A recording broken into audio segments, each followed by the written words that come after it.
Quel est le programme économique du Parti Reconquête à 3 mois du scrutin européen? Quelle économie pour la France, pour l'Europe? Merci d'avoir accepté notre invitation sur Boursorama. Marion Maréchal, bonjour. Bonjour.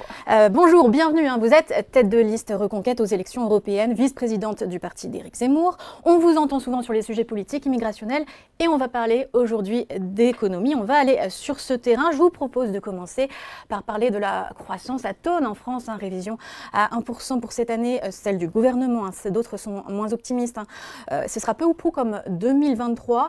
10 milliards d'euros d'économies cette année, des dépenses qui ont été annulées. Cette cure d'austérité, elle est bienvenue et est-ce qu'elle est suffisante? Déjà, c'est bien que le ministre de l'économie commence à faire preuve d'un minimum de réalisme, parce qu'en l'occurrence, les prévisions de croissance, elles étaient plus dans le consensus des économistes autour de 0,8% que de 1,4%. Donc on a déjà une correction. Ça va de ce point de vue-là dans le bon sens. Maintenant, j'ai envie de vous dire que les économies annoncées ou prévues par Bruno Le Maire sont dérisoires au regard de l'enjeu. Si je devais vous donner un chiffre qui illustre cela, nous sommes aujourd'hui à peu près 49 milliards de charges de la dette. En 2027, nous serons à plus de 70 milliards. Donc il va y avoir d'ici à aujourd'hui, à 2027, plus de 20 milliards d'augmentation, ne serait-ce que de charges de la dette. Donc quand vous mettez ça en comparaison aujourd'hui des annonces potentielles de réduction de dépenses publiques de 10 milliards, vous voyez bien qu'on passe complètement à côté de l'essentiel. Et quand je regarde le détail, si vous voulez, aujourd'hui de ce qui est annoncé par Bruno Le Maire, j'ai le sentiment qu'on passe complètement à côté du sujet central. Moins de 2 milliards pour l'écologie, par exemple, ça ne vous gêne pas? Ou au contraire, c'est quelque chose... Non, mais moins pour MaPrimeRénov', le dispositif qui va être d'incitation, qui est censé être porteur pour le bâtiment, le logement est en crise. Non mais j'allais y venir, c'est-à-dire quand je vous disais on passe complètement à côté du cœur du sujet, concrètement ça veut dire quoi? Ça veut dire qu'aujourd'hui nous avons 800 milliards de dépenses sociales, 33% du PIB, c'est un record mondial. Sur les 5% de déficit, les dépenses sociales représentent un peu plus de 3%. Donc en fait le cœur du sujet de la dérive aujourd'hui de la dépense publique, elle vient d'abord et avant tout de la question des dépenses sociales. Or quand on regarde aujourd'hui le plan d'économie de Bruno Le Maire, il passe complètement à côté de ce sujet, donc comme vous le dites, il va aller faire quelques ristournes par-ci, par-là, notamment sur on a un problème dans les dépenses de fonctionnement. Notamment sur la recherche scientifique. Et vous avez raison, il y a par ailleurs une question de réforme de l'État. Mais tout ça pour vous dire que si on ne traite pas la question aujourd'hui des dérives de l'assistanat, de la question du chômage, de la question des retraites, on passe, selon moi, à côté du sujet essentiel. Et c'est vrai que de mon point de vue, je considère qu'on devrait aujourd'hui se poser la question, notamment pour faire des économies, c'est une mesure phare aujourd'hui de notre programme, pas la seule évidemment, de la priorité nationale dans l'accès aux aides sociales non contributives, c'est-à-dire réserver ces aides sociales non contributives, notamment le RSA qui est dans une dérive totale, mais aussi les allocations familiales et d'autres aides aux personnes de nationalité française. Sur la question des retraites notamment, moi je pense qu'on aurait dû pouvoir se poser la question d'une ouverture sur la retraite par capitalisation en plus aujourd'hui de la retraite par répartition. On a décalé, vous le savez, la suppression des régimes spéciaux qui selon nous était évidemment une erreur. Sur le chômage par exemple, il y a encore des statuts comme celui par exemple des intermittents du spectacle qui coûtent près d'1 milliard par an. Il faut aller plus loin, donc selon vous, la baisse des dépenses, et est-ce que vous prenez aussi un choc fiscal à côté? Je considère, comme je vous le disais, que baisse des dépenses, c'est-à-dire qu'il y a, à mon avis, aujourd'hui des grosses dépenses, y compris au-delà des dépenses sociales dont je viens de vous parler, qui sont, selon moi, le cœur du sujet avec la lutte contre l'assistanat, qui sont, par exemple, la question aujourd'hui du coût de l'audiovisuel public. On a un coût de l'audiovisuel public à près de 4 milliards d'euros par an. Comment se fait-il qu'on ne puisse pas parler aujourd'hui de cela? Il me semble qu'aujourd'hui, il faut se poser la question de la privatisation d'une grande partie de l'audiovisuel public, parce que nous n'avons plus les moyens de ce luxe et de ces dépenses inconsidérées. On pourrait parler évidemment des 1200 agences de l'État, on pourrait parler de la suppression du Conseil économique et social. Il y a évidemment beaucoup de pistes, mais elles sont assez économiquement incorrectes. Voilà, donc le gouvernement ne s'y aventure pas malheureusement. Et alors, en termes de pression fiscale, vous voulez baisser les aides sociales, les aides aux entreprises, on peut en parler aussi. Est-ce que vous les toucheriez si jamais En termes de pression fiscale, on parle beaucoup de pouvoir d'achat aujourd'hui dans notre pays. Et c'est vrai que très souvent, la réponse de ce gouvernement, depuis qu'il est arrivé aux affaires, c'est de distribuer des chèques, de faire des subventions, de faire des prêts.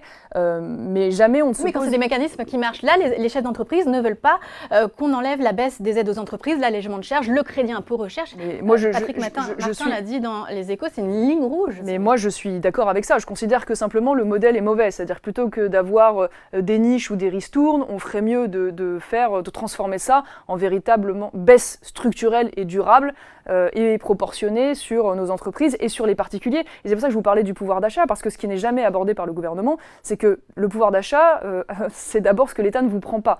Et la question centrale, c'est comment on rapproche aujourd'hui le salaire brut du salaire net, et donc on rend ainsi une partie de ce qui est aujourd'hui pris par l'État sur le salaire, évidemment, des salariés, notamment à travers les cotisations salariales. Donc tout ce que je vous dis là, évidemment, il doit avoir pour vocation d'être fléché, dans la mesure du possible, sur la baisse de ces cotisations salariales et patronales, et donc sur le coût du travail. Et donc là, une fois de plus, on y revient. Pour ça, il faut aller sur la question des dépenses sociales. Et parce que vous avez cette formule, l'État prend, alors il prend effectivement des cotisations sociales, mais c'est aussi pour les redistribuer.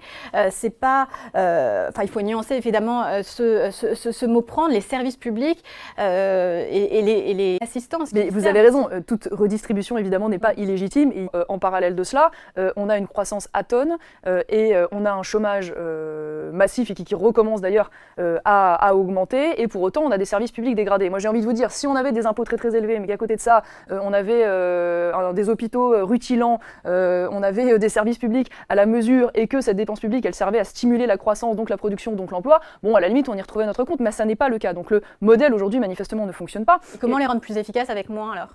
Je vais vous donner un exemple. Je pense que, par ailleurs, on a trop souvent peut-être cette tendance à s'appuyer sur l'État pour tout. Il y a une autre dépense dont on ne parle jamais, qui est celle de l'éducation nationale. Deuxième poste quand même de dépense de l'État, c'est absolument considérable, qui est un fiasco total. Enfin, moi, c'est pas moi qui le dis, c'est les classements PISA. L'école est en train de s'effondrer en termes de niveau et ne tient plus ses promesses.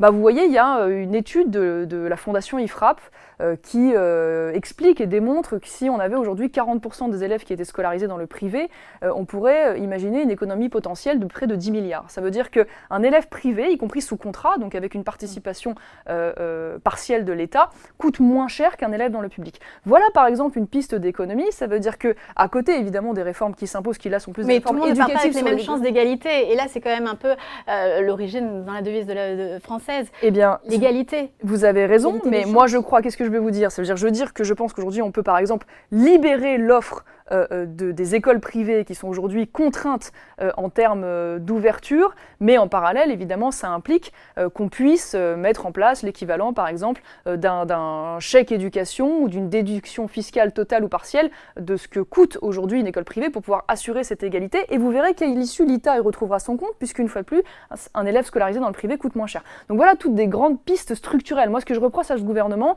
bon, au-delà des en même temps et des aléas et des changements de cap, c'est que c'est toujours par le petit bout de la lorgnette, on ne voit pas de vision, on ne voit pas de cohérence. Alors vous vous érigez aussi contre l'assistanat, dans la lignée d'ailleurs de Sarkozy, c'est un peu le même modèle. Personne ne fait le l'éloge de l'assistance, en fait, profiter de ces aides.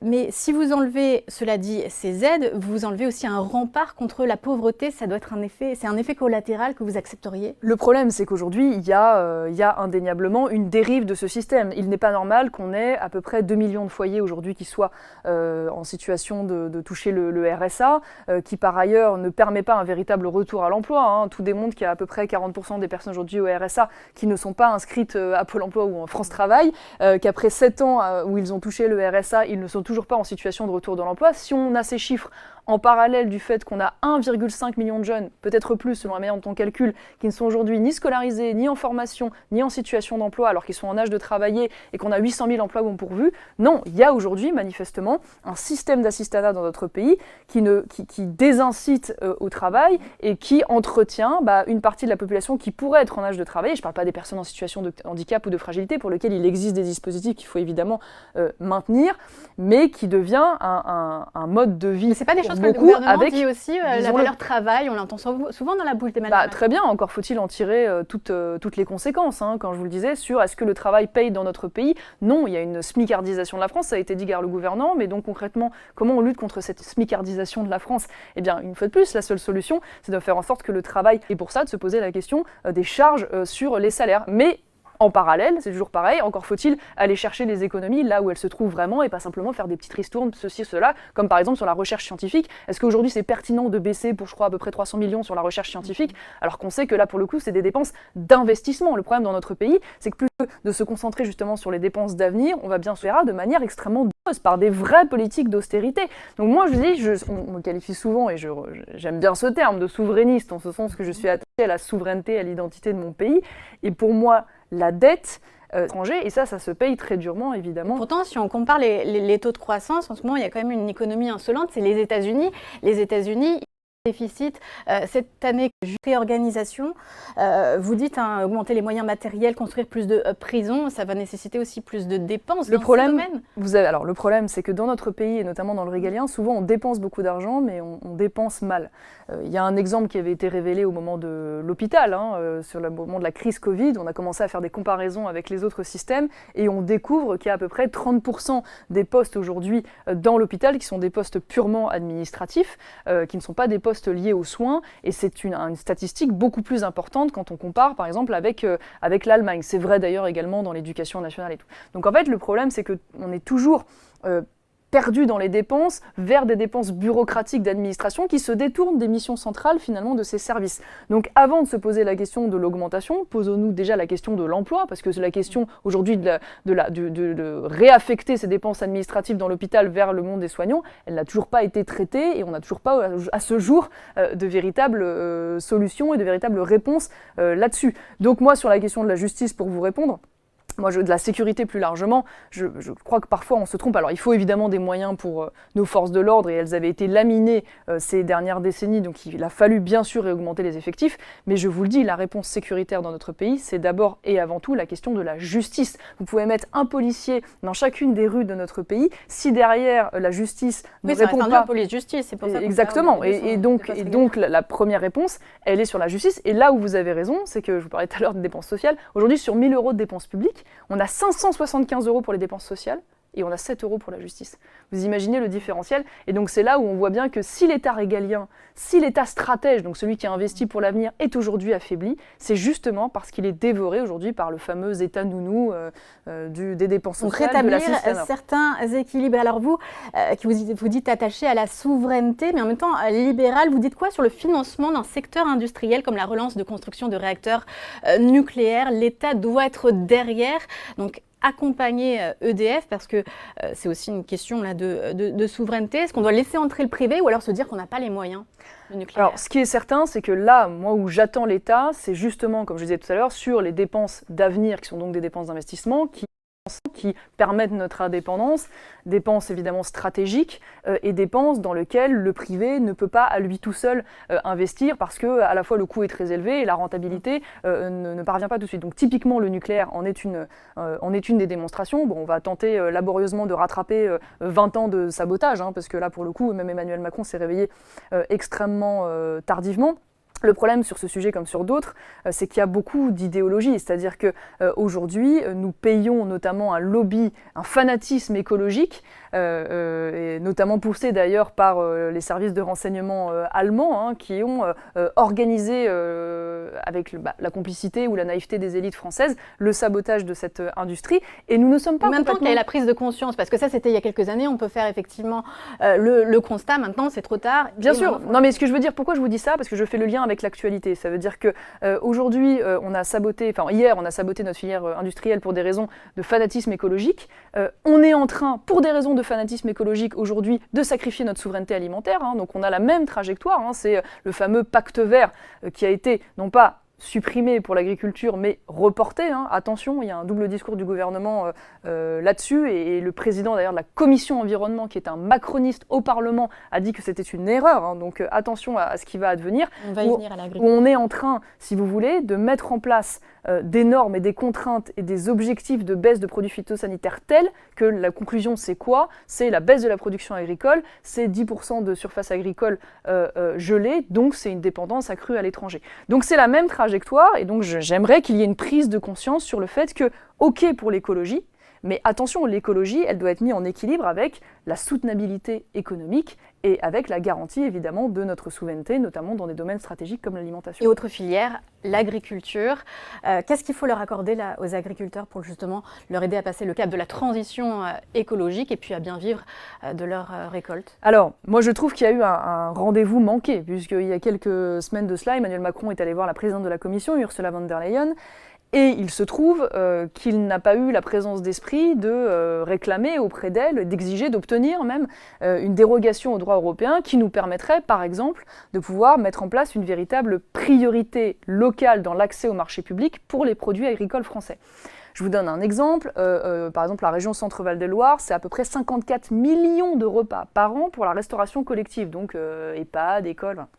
Et dans cette restauration, aujourd'hui, il n'y a que 10 à 15% de produits locaux. Donc on a là un marché immédiat qui permettrait d'augmenter les revenus de nos agriculteurs, de les sécuriser, qui aurait également une cohérence écologique, parce qu'évidemment, consommer local, ça évite d'aller importer des produits de l'autre bout du monde. Là, vous assumez du protectionnisme sur cette filière agricole. On en parlait dans l'interview d'avant, ça dépend. Ça veut dire qu'il ne faut plus laisser le choix aux gens, parce que moi je pense que dans la restauration collective, appelez ça du protectionnisme si vous voulez, je trouve ça cohérent que dans les marchés publics, donc payés avec l'argent des Français, les impôts des Français servent d'abord à aller acheter des produits français. C'est un cercle vertueux si vous voulez, parce que du coup c'est de l'argent qui est réinvesti évidemment dans de la production française, donc de l'emploi local, donc dans l'emploi français, donc évidemment avec des recettes derrière et la garantie de l'indépendance. Donc là je considère qu'il y a eu un acte manqué, je m'inquiète beaucoup aujourd'hui du manque d'influence de la France dans les instances européennes, puisqu'on a Emmanuel Macron qui, après avoir changé d'avis, dit aujourd'hui qu'il ne veut plus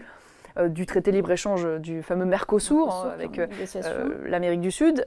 Et dans le même temps, on découvre que la Commission fait un communiqué le jour même pour dire non, mais les négociations continuent. Ce qu'a dit Emmanuel Macron, la voix de la France n'est pas entendue, n'est pas écoutée. On parlait justement d'Europe. Vous êtes tête de liste Reconquête. Vous êtes allié au groupe conservateur et réformiste européen. Donc si vous dépassez 5%, vous siégerez dans ce groupe. C'est le groupe de Giorgia Meloni. Est-ce que c'est votre modèle justement d'accession au pouvoir et est-ce qu'elle a respecté ces promesses? Selon vous, quel est le bilan à la fois politique et économique que vous dresseriez? Alors, moi je ne parle jamais de modèle, parce que c'est pas ma manière de raisonner, et puis je pense que chaque pays a ses singularités nationales, donc il n'y a jamais des modèles qui sont totalement transposables.